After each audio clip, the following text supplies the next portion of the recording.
Amara and Adanna were identical twins, but they had never been close. Born in a small village, they were raised by hardworking but struggling parents who barely made ends meet. Amara, the older twin by mere minutes, was everything Adanna wished she could be: kind-hearted, accomplished, and loved by everyone. Even as children, Amara was the shining star while Adanna was often overlooked. Their mother, Mrs. Ngozi, would always praise Amara for her intelligence and good nature, while constantly scolding Adanna for her rebellious ways. "Why can't you be more like your sister?" was a phrase Adanna had grown tired of hearing. The villagers adored Amara, calling her the daughter of light, while Adanna was simply known as Amara's twin. Resentment festered within her over the years, growing into something much darker. Jealousy turned into obsession. Adanna watched as Amara excelled in school, won scholarships, and later built a successful career.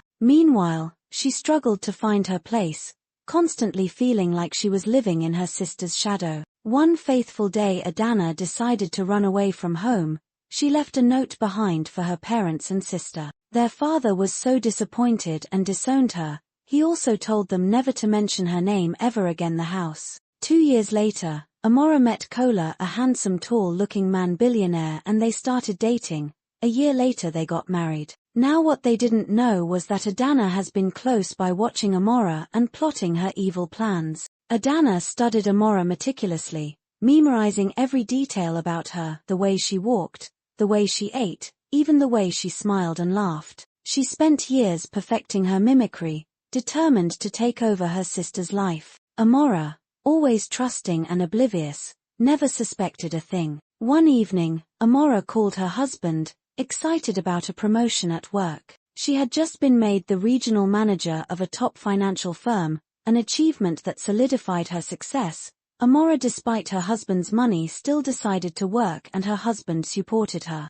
Amara decided to leave early, go celebrate with her husband and 2-year-old son Jason. Adanna, who followed Amara from work, watched as she and her family were having fun, and inside, her jealousy burned hotter than ever. That night, she devised the final step of her plan. The following week, Adanna paid someone to sabotage Amara's car. The man sneaked into the house and loosened the brakes, knowing that her sister usually takes the highway to work every morning. Everything went exactly as planned. Amara's car skidded off the road, crashing into a ditch. The impact was brutal, leaving her in a coma. Due to the wreck, all her personal belongings were destroyed, so no one knew how to contact her family and could only wait for to regain consciousness. Adanna seized the opportunity. She dyed her hair to match Amara's, wore the same clothes she was wearing that morning, and took over her life. Amara's husband, Kola, never knew his wife had a twin.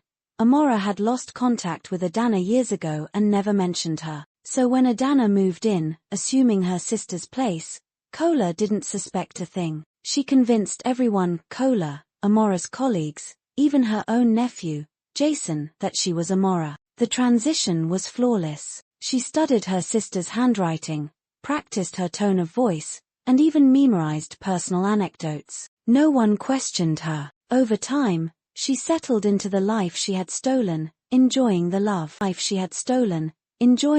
and success she believed she always deserved. Meanwhile, Amara lay in a hospital bed, unconscious, forgotten by the world. If you enjoyed this story, please leave a comment below and share your thoughts. Please don't forget to also like, subscribe and turn on the notification bell for the concluding part.